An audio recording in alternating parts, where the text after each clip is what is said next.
அளவு உங்களுக்கு கிடைக்கிற மிளகாயை பார்த்து அதுக்கு தகுந்த மாதிரி போட்டுக்கோங்க. இதில் முந்திரி பருப்பு ஊற வைக்கிறதுக்கு முடியலன்னா நிறைய பேர் கசகசா சேர்ப்பாங்க. கசகசா சேர்க்க முடியல, அது கிடைக்காது, அந்த மாதிரி நாட்டில் இருக்கோம்னா பொட்டுக்கடலை பொரிகடலை போட்டுக்கலாம், அதுவும் நல்லாயிருக்கும். இந்த இதை வந்து நம்ம அரைச்சி வச்சுக்குவோம். அந்த இது ஒரு பக்கம் வேறு. குக்கரு 4-5 சவுண்டு வந்துட்டு ப்ரெஷரும் நல்லா அடங்கிடுச்சு.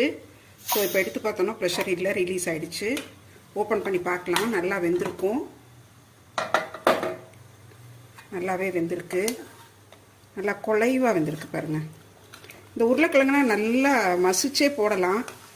கொஞ்சம் கொஞ்சம் தெரிகிற மாதிரி இருக்கட்டும்ன்ட்டு நான் போட்டிருக்கேன். இப்படி கிண்டுனாலே நல்லா மசிஞ்சிரும். நல்ல வாசனை நல்லா இருக்குது, தாளிதம் எல்லாம் சேர்ந்து.